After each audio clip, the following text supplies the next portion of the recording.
Hi, this is Catherine Schneider from the Fitchburg Historical Society. We are so happy to welcome as our guest today from the Fitchburg Historical Society, Jeanie Sieling, who was Fitchburg mayor from 1985 to 1988. So welcome, Jeanie. We're so glad to have you with us today. Thank you. We wanted to start by just asking you if you could tell us a little bit about your own background, where you were born, your family, maybe what or who influenced you in your life in your early years. You bet. Well, my husband and I both came from southwestern Wisconsin, and my parents and grandparents were all farmers out in Crawford County. And we moved to Fitchburg 47 years ago, and to start our family. And well, we'd started our family, but we had to locate to a school district for the kids. And we had heard that the Oregon School District was a really good school district, and since we were both raised in a rural area, we moved to southern Fitchburg. It's actually kind of the middle, the Greenfield neighborhood. Oh, yes. Uh-huh. And it just felt like a good place to raise kids and have open space, but yet, the kids would bust into Oregon to school. All right. So that fit what we needed right then. Great, great. So you were drawn into the community, appealing to you, Fitchburg, having some rural elements to it, Yeah. and then the school district itself to the Oregon School District. Yeah. Great. Well, what was your pathway into serving in Fitchburg government? Well, it was an interesting one. After we moved here, we had a 1-year-old baby, a 3-year-old, and a 5-year-old. And so we found out that the wells in our neighborhood, it was a rural neighborhood with shallow wells, and the wells had nitrates in them. And so especially if you have a baby under 1, that's pretty bad. So the neighborhood, we started going to town board meetings and trying to talk to the town about getting a well with clean water for us, a deeper community well. And they did not want to do that because that spurs growth. And this is a rural area, they were trying to keep that smaller. So I think we formed a neighborhood organization, excuse me, and a newsletter, and would all take turns going to meetings trying to talk to the town board about it and go through the process. And so finally, after 3 years of that, we were told that the town would have to put a well in if the DNR ordered it because it was unsafe. So we went to the DNR and they ordered it.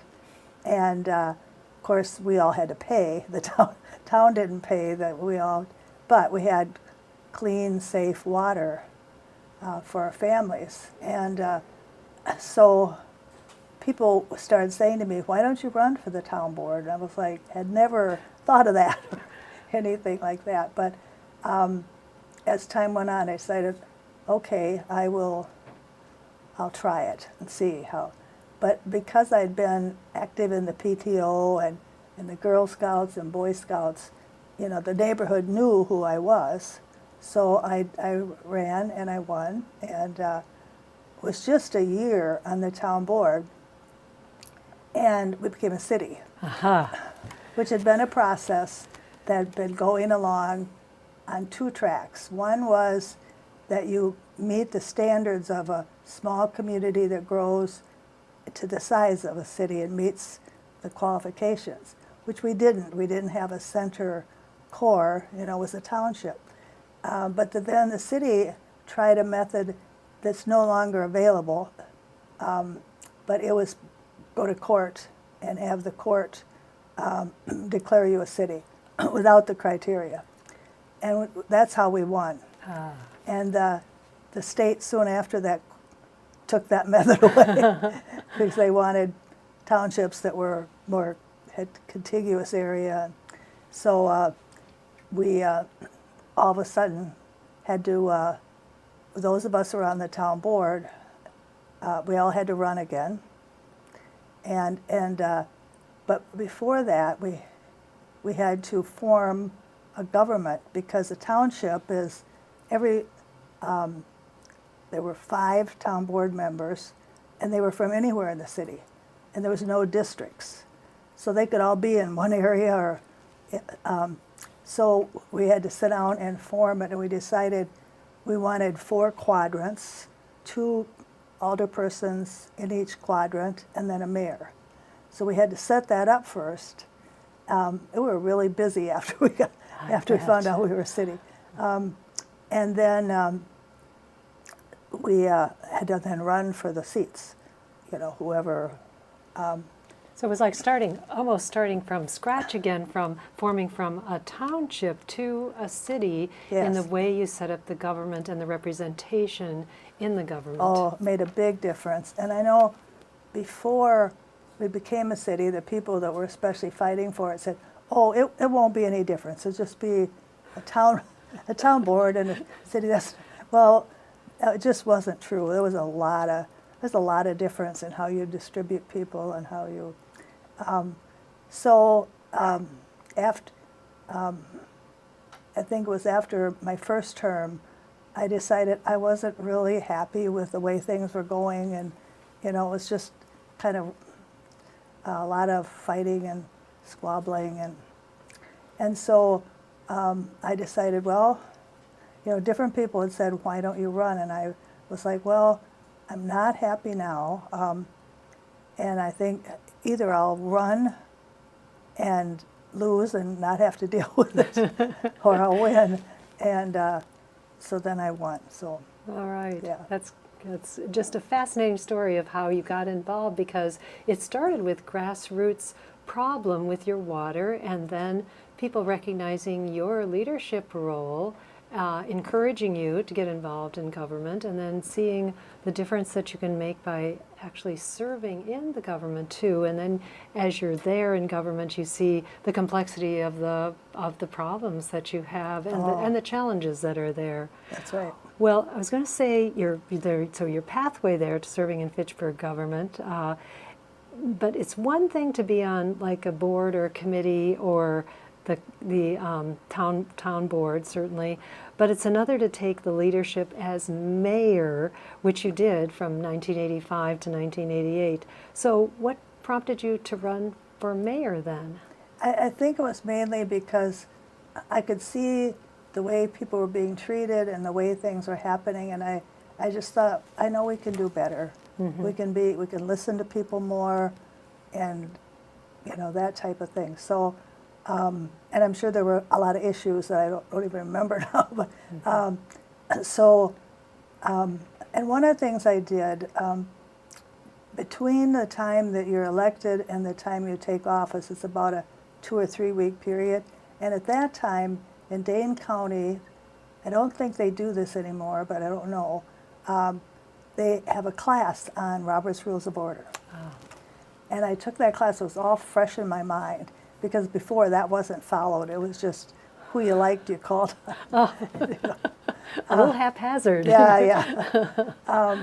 So I could run the meetings really well because people knew that I had just taken the class. It was fresh in my mind, and I wanted to be sure that everyone was treated fairly, Mm-hmm. and everyone had a chance to speak at least once before somebody else spoke 3 or 4 times. So I think that went really well, and but we had a lot of issues just because it was a brand new city, lots of new decisions, but I think we did pretty well with getting that all set up, but it wasn't always harmonious. Uh-huh. A lot of people say, "Oh, in the old days, things must have been so much easier." I'm like, no, they weren't. In a way, it is comforting to know that government has not always run smoothly in the past either. That's right. There are always challenges there. But the rules, like Robert's Rules of Order, gives a sense of everyone understanding how those rules work and abiding by them, so that decorum can be kept. Yes, that's right. Yes. So, in thinking about your first, you were also mayor, but also the first woman elected mayor in the city of Fitchburg. What was it like to have that distinction, and then were there any particular unique challenges that went along with being the first woman mayor? Oh, there were. I think that there were a lot of people who thought that women should stay home, and this is before a lot of women were working outside the home. It was just kind of beginning, and that women didn't deal with finance, didn't know anything about money, and so there was just that kind of that feeling, and it started to get a little bit better, but I ended up being the first on different things because I was the first, I was a woman, and I never saw myself as someone who was a leader or leading the band, or I was trained to be a teacher, but I had my kids first. So, but having people respect you and understand you as a woman coming into leadership was hard. A lot of people didn't want that or didn't like it, or most of the women did, if you know what I mean. Did you sense any changes in people's attitudes as you served as mayor? Because you were mayor from 85 through 88, so that gave people an opportunity to be exposed to your leadership. Yeah, I did, and in fact, when my term was up, I didn't have any opposition, so I ran unopposed. So I felt that was a good thing, that people were happy with what I had done, and they weren't going to put up somebody to oppose me. So that was a good vote of confidence. Oh, for sure. Yeah. For sure. And you were, you've mentioned already that you were mayor as this change was taking place from Fitchburg as a township into a Yes. city. That's just such a huge undertaking to move from one form of government to another. Were there any specific issues that you faced as mayor in making that transition that stand out to you now as you look back on it? Yes, one was when you're a township, in Dane County anyway, the zoning and land use all comes from the county. And so we had to set up a whole planning commission, a land use plan. And so for the first year, this was before I was mayor, but when we became a city, we contracted with the county to run all that for us till we got set up. So they were really helpful in helping us get it set up and get things in place so that and gradually over the years, we'd had to update the land use plan, but the mayor also served as the chair of the plan commission. So it was city council meetings and plan commission meetings that I had to chair too. So, and that, land use is probably one of the most contentious issues out there. And there's others, but yeah. And I think particularly when you have multiple land uses within the city of Fitchburg, it's very obvious that there's a lot of competing, perhaps, interests in land use planning. Yes. And Fitchburg being a rather rural community or split, there's a lot of population in the northern half, but then there were the rural neighborhoods and the farms in the southern half. So trying to balance their issues when you set up a city ordinance. One example, small example, if you have a burning ordinance, and it's like, well, you're not going to let people in the northern part of the city, which is densely populated, have fires but you wanted to let the farmers still be able to burn their garbage outside if they wanted to. There's lots of, and curb and gutter, requiring curb and gutter is really important in a city, but not in a rural area, and we were both. So we really worked hard to figure out how to make this a city for everyone in it and balance things out.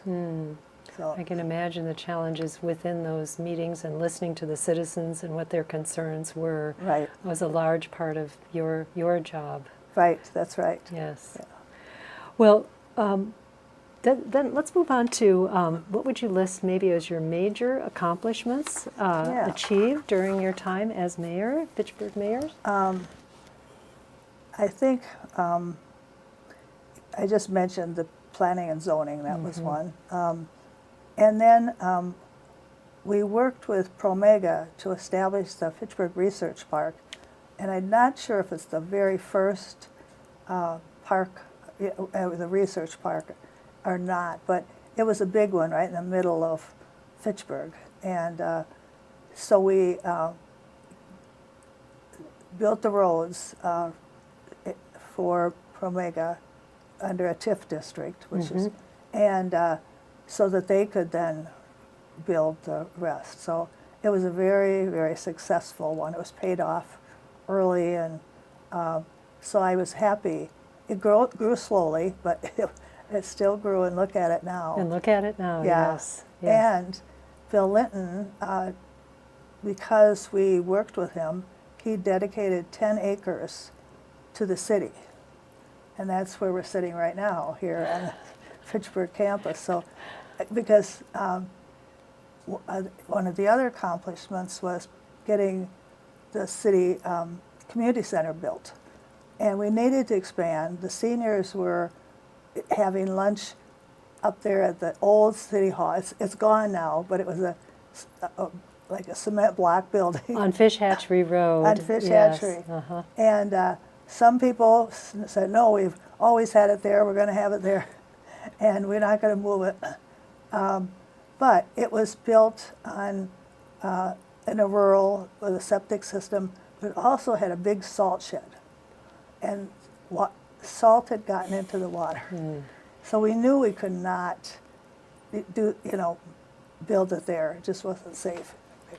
Brings you almost back to your original reason for getting into city government, which was water quality, wasn't it? It is. You're right. You're right. So I proposed, and the city council went along with it, that it be up on this 10 acres, which, were dedicated to us. We didn't have to buy it, and it's really the center, closer to the center of the population, because that down there was not. There was nothing around it, So we had to have a referendum to have that pass. And I was worried about people who were opposed to it maybe killing the referendum. When a few of them on the city council, they wanted everything put in that referendum, the size, because they wanted it to die. So I told the seniors, when a city has a referendum, we cannot get involved in advocating for it. The city has to be neutral, put it up for referendum. But I told the seniors they could form a group, a political action committee, and advocate, but we couldn't talk to them. And they did. And there were some just wonderful seniors who were they were so happy to have a place where they could have a decent lunch and not have to set up these big old tables and take them down. And so they did it. It won by 75% of the vote. So I was really happy for the seniors leading the charge. Yeah, they did. They did, and they as always loved this building. I think it's been a good one. And the campus has been here ever since. This Yes. campus and the library is now located here. Has been here for a number of years Yep. also. So it's become the center of Fitchburg government, and some of the resources of Fitchburg are right here too. That's right. Yes. That's right. Could I just ask you, going back to the research park, just a follow-through question on that. When you said it's the first research park, was that like in the state or in the county? Oh, in Fitchburg. Oh, in Fitchburg. So the Yeah. first research park located in Fitchburg. Because townships can't award TIF districts. So it was a brand new city, and their first, it shifts the tax money to give that money up front, and then it gets paid off. It gets paid off. Thank you for Yeah. clarifying that. Would you just briefly tell us the story of how you were involved in forming the Fitchburg Historical Society, since that is my organization, and I know you were the initiator of this organization that we've had now more than 40 years, Jeanie. Yes, I will. I have a couple to go back to. Please. One was, the county, I think it was shortly after I was elected mayor, I don't remember the exact date, but the county decided the landfills were filling up and that we definitely needed to get some of the recycling out. There just wasn't any recycling going on in the state. So they banned newspapers from the landfill. And we had an organization of the cities in Dane County that would meet, and the cities were just up in arms. They just like, the county can't do that to us. We're not going to do that. And I thought, well, I think recycling is a good thing, And I talked to our city council, and so did they. But I thought, well, if we're going to hire trucks to come around and pick up recycling, why just newspaper? You got to hire it. So we proposed, it's called comprehensive recycling, or it was at the time, with the metal and the glass. And there was a woman who was head of one of the garbage companies that served the city. And so I talked to her, and out in California, they'd started some recycling. So she gave us kind of a model, and people in Fitchburg will remember there were bins that were 2 shades of green and yellow that you put. That's when everything had to be separated. But they didn't have the new way down. But and so we got a grant from the DNR because no city in the state had done comprehensive recycling. So they gave us a grant, and we hired a young woman part-time to manage the grant for us and get work with the company. So I was really proud of the fact that and you'll see it on some of the signs, I think, we were the first in the state to do comprehensive recycling. And what trailblazers, and now to see that this is just the way things are done. Yeah. And to think that Fitchburg was the first in the Yeah. state to do this, to bring this forth. Yeah, And that's your wonderful. foresight to see that this was the direction to go in. Yeah, it kind of comes back to environmental concerns no matter what. Mm-hmm. And you Yeah. saw this in the 80s, back Yeah. in the 80s. Yes, right. Thank you for doing that, Yeah, Jeanie. thank you. Major accomplishment for sure. Well then, maybe your story about the Fitchburg Historical Society and how Yeah. you worked on bringing that forth, also Right. birthing that. Yes, and during my term, we were still in the old city hall. I was gone about the time when we were just finishing this building here, and then I had left for a job. So we met there, and I don't know if you remember being in it, but it was a small building with a clerk's office up front, and I had a little room in the back because mayor isn't full time, it's kind of a part-time job.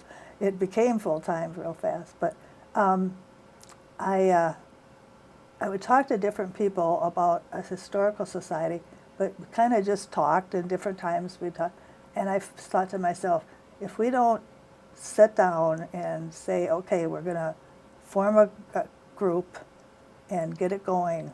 So I called a meeting in my office, and I know people like Bill Stoneman and many other of the old-time people were there. And so we said, okay, from there, we appointed somebody to kind of lead the charge. And I let him go from there because I was a history minor in college, and I've always loved history, so I wanted the history of Fitchburg to be preserved. And it has been, thanks to you beginning with that small group of people. It has carried forth all these years.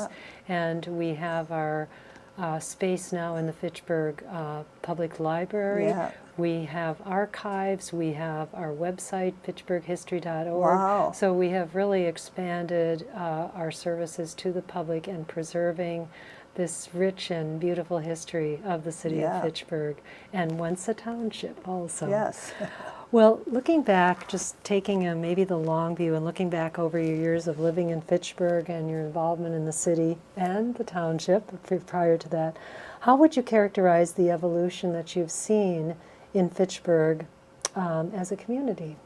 Well, I think it's been almost explosive growth, which is a good thing, and it can be a bad thing. It's how you manage it and how you plan it for the sake of the people who live here and who are coming here, too, that you want to plan carefully so there's repercussions for people if you don't do the right grading, you don't do the right, planning process. So I think Fitchburg has done a good job of that. Well, and you've been an important part of that during the years when you served Fitchburg.